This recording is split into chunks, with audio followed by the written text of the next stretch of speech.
Assalamualaikum warahmatullahi wabarakatuh. Selamat siang, masih bersama channelnya Dinda Gemes.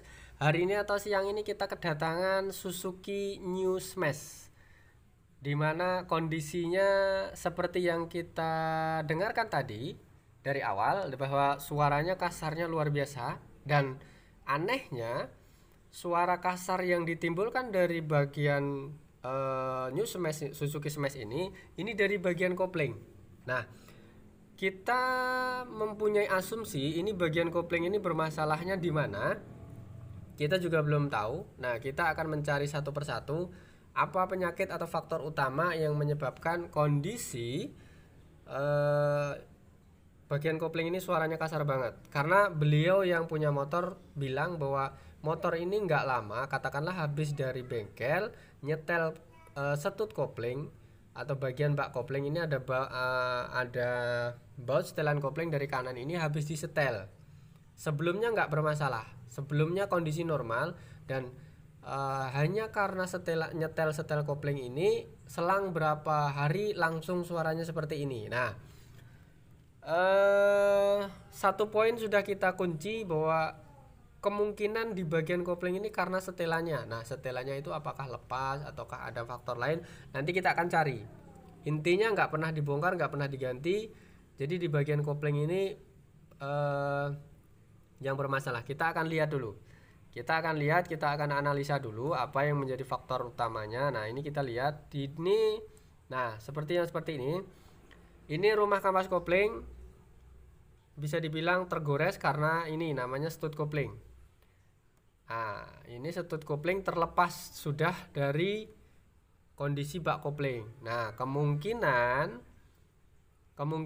ini asumsi pertama, stud kopling ini nggak bakal lepas kalau nggak dilepas. Intinya seperti itu. Nah, asumsi pertama, kenapa stud kopling ini bisa lepas dari bak kopling, padahal kita juga nggak pernah ngelepas ya. Keduanya dari awal kondisinya seharusnya bagus-bagus ya, tanpa ada bekas pembongkaran bak kopling dan segala macam. Nah, satu poin sudah kita petik, satu poin sudah kita dapatkan jawabannya bahwa setut kopling ini terlepas karena yang bapak atau beliau yang punya motor cerita ini habis disetel bagian setut kopling nggak lama suaranya kasar. Nah, berarti setut kopling lepas ini karena bagian beliau yang katakanlah menyetel kopling tadi di bengkel ini, kemungkinan ini terlalu pol nyetelnya, dari dalam arti kebablasan bautnya, jadi dia lepas dari pengunci setut koplingnya. Akhirnya setut koplingnya ini lepas. Nah, setelah lepas dia menghantam perputaran rumah kampas kopling ini. Nah, jadi ini cacatnya seperti ini, bisa kita lihat bareng. Nah, ini kita lihat bagian stud kopling. Stud kopling ini seharusnya ini nempel di bagian ini. Nah, ini nih kita ada lihat stud kopling ini seharusnya nempelnya di bagian bak kopling bagian dalam. Dia terkunci sama baut kopling yang dari luar. Nah, ini nih bautnya. Seharusnya posisinya di bagian dalam. Dia terkunci. Di setiap membongkar bak kopling ini pasti dia akan nempel di bagian bak kopling yang dalam. Dia terkunci oleh baut setelan kopling. Nah, yang jadi pertanyaan kenapa stud kopling ini bisa lepas? Jawabannya karena habis nyetel ini terlalu bablasan atau pol. Padahal sudah kita lihat baut ini nggak ada dol. Katakanlah dratnya nggak rusak, baut drat dari setut kopling sendiri juga tidak rusak. Berarti intinya terlalu kebablasan. Nah, ini sepele sebenarnya ya. Nyetel kopling untuk teman-teman, namanya kita juga, mari kita belajar bareng. Jadi kita bukan menggurui. Intinya kita bukan menggurui, tapi intinya kita belajar bareng. Kenapa ini bisa kebablasan? Apakah waktu style kopling itu nggak dirasain? Misalnya ini sudah dites dulu keras atau los atau lemah atau apa misalnya gitu kan. Apakah asal memutar kondisi baut stud koplingnya ataukah nggak diikuti irama dengan kondisi. Karena biasanya kalau untuk kita kan kondisi nyetel koplingnya ini harus kondisi motor di standar 2, habis itu dicoba dimasukin gigi apakah dia kondisinya sudah pas atau belum, sudah ngoplek atau belum, sepertinya biasanya seperti itu. Nah seperti ini bautnya nggak ada dol, drat dalam drat luar juga nggak ada dol. Nah sudah kita lihat tadi sebagian stud juga nggak ada dol. Nah berarti ini kebablasan dalam menyetel. Nah ini sekali lagi ini nggak ada dol, bagian stud juga nggak ada dol, ini masih bisa. Nah berarti ini ya gara-gara sepele sebenarnya nyetel kopling di bagian studnya ini terlalu berlebihan, jadi dia bisa lepas. Oke, sampai di sini bisa dipahami ya penjelasan kita, maksud dan tujuan kita berbagi pengalaman di sini ini bahwa untuk ke depan untuk semua motor bebek, nggak cuman Suzuki Shogun ya, misalnya untuk Supra, Grand segala macam, kalau seandainya menyetel kondisi kopling ini harus hati-hati banget teman-teman, atau mungkin disetel sendiri di rumah monggo silahkan, cuman dalam pengerjaannya itu hati-hati karena hal sepele seperti ini akhirnya ini akan merembet kemana-mana karena berhubungan dengan kondisi plat kopling, rumah kopling, habis itu laker kopling. Nah hubungannya seperti itu karena satu kejadian atau satu kefatalan hanya karena menyetel kopling terlalu bablasan yang akhirnya menjadi lepas, akhirnya menghantam kemana-mana. Nah jadi kita ya namanya resiko ini sebenarnya juga nggak ada yang tahu ya, cuman alangkah baiknya mudah-mudahan ini bisa diambil hikmahnya. Silakan untuk teman-teman mekanik kritik dan saran, mudah-mudahan kita lebih baik lagi dalam menyajikan sebuah penayangan yang menyajikan dalam sebuah video yang berhubungan dengan channel Dinda Gemes dalam dunia perbengkelan. Untuk teman-teman yang bukan mekanik silahkan saksikan video ini dari awal sampai akhir, cermati, amati, lalu kemungkinan kalau sekiranya bisa praktekin sendiri monggo di rumah. Sekiranya ada pertanyaan silahkan isi kolom komentar di bawah video ini, nanti kita akan bantu jawab, nanti kita akan bantu diskusi tentang bagaimana cara menyetel atau menyelesaikan permasalahan tentang perbengkelan bersama channelnya Dinda Gemes. Oke? Sekiranya tayangan ini bermanfaat silahkan like, komen, dan tekan subscribe. Mudah-mudahan nggak ketinggalan update-update terbaru kita dalam dunia perbengkelan mengenai permasalahan-permasalahan motor bersama channelnya Dinda Gemes. Oke, lanjut ke video. Ini kita tes sekali lagi. Kita tes drat luar dalamnya nggak ada masalah, berarti ini normal atau murni kekurangan katakanlah berlebihan dalam penyetelan. Jadi bukan karena dol, dratnya rusak ataupun faktor studnya yang bermasalah, ini karena faktor atau murni karena penyetelannya terlalu berlebihan. Nah kita coba dulu sekali lagi seperti ini posisinya. Jadi stud kopling, sekali lagi stud kopling dikunci sama baut kopling, setelan kopling di sini posisinya seperti ini. Ini harus lurus dengan, nah ini seperti ini ada tempatnya sendiri.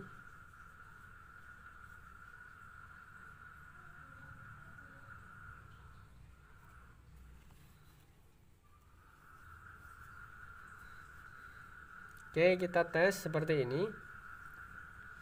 Jadi menurut pengalaman kita, namanya teman-teman mungkin bengkel juga sudah banyak, sudah paham, sudah mengkelotok di pikiran bahwa nyetel seperti ini gitu kan.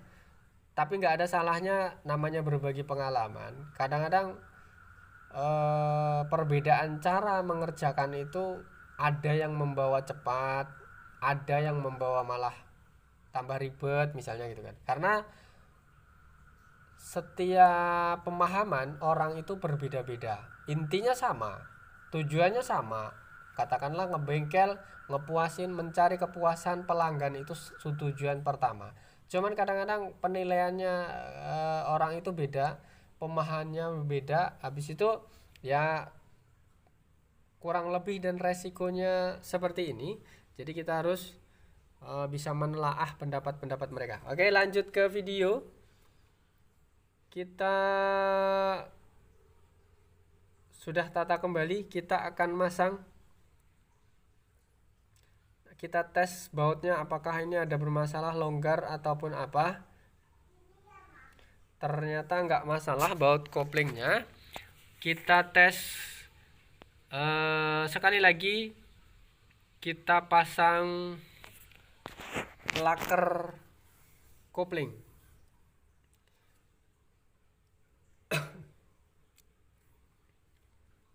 Jangan lupa saat lepas tadi adanya cuman laker. Nah, sedang stud, penutup stupnya, klepnya seperti ini terjatuh di dalam, terjatuh di bawah kampas kopling, dia nempel ke dinding. Nah, berarti ini kemungkinan ya, jadi pertanyaan kenapa bisa lepas.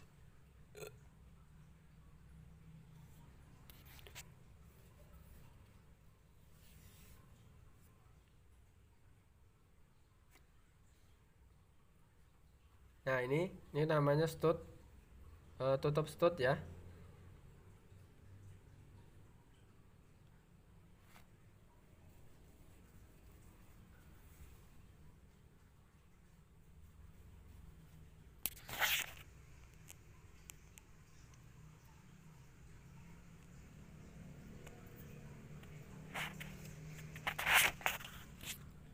Oke, kita pelan dulu persiapan untuk bagian kopling, bak kopling.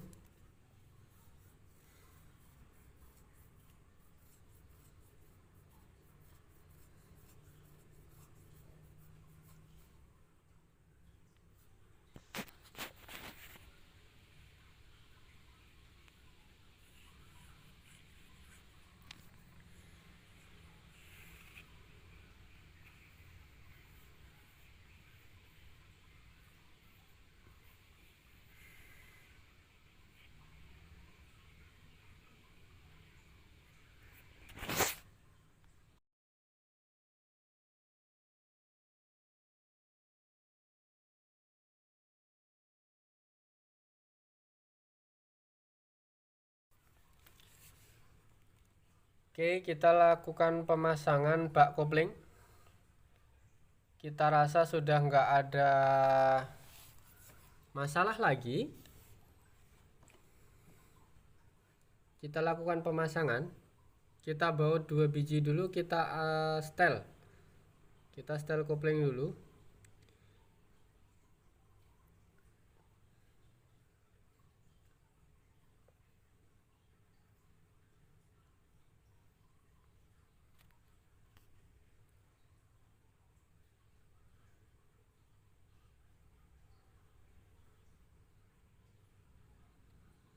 Nah, kita setel dulu di sini.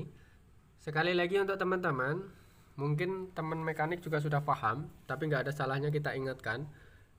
Kalau seandainya nyetel kopling, bagian stud kopling ini, baut, sekiranya misalnya kondisi kurang kopling, ini diputar ngiri. Baut tengah ini kan ada baut 8, contohnya smash Suzuki Shogun seperti ini. Baut yang besar 17 dikendori, habis itu baut yang kecil baut 8. Kalau kurang ngopling, ingat atau dengan catatan, kalau kurang ngopling itu diputar bagian kiri, arah ngiri. Sekali lagi, arah ngiri. Dan untuk teman-teman, dan untuk sekiranya yang 1 poin tadi, katakanlah kondisinya terlalu ngopling, biasanya kalau terlalu ngopling itu di engkol loss. Nah, itu berarti putar baut 17 dikendori, baut 8 diputar ke arah kanan. Oke? Ke arah kanan.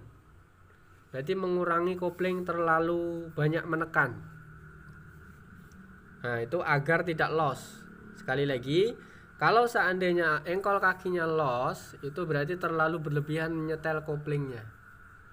Kalau enggak berarti di luar, penyakitnya di luar, di dalam. Mungkin bagian kampas-kampas kopling yang bermasalah. Oke, kita lanjut ke video. Ini sudah kita pasangin semua.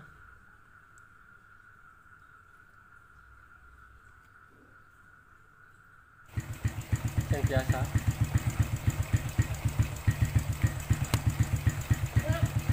Oke, kita tes. Kita tes terakhir bagaimana apakah kondisinya nanti akan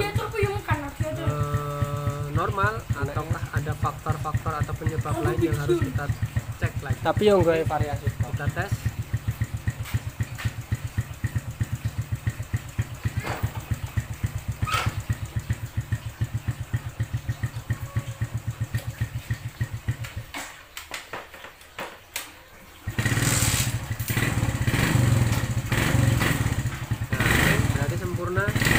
Oke, terima kasih sudah mengikuti kita dari awal sampai akhir. Mudah-mudahan bermanfaat. Assalamualaikum warahmatullahi wabarakatuh. Selamat siang.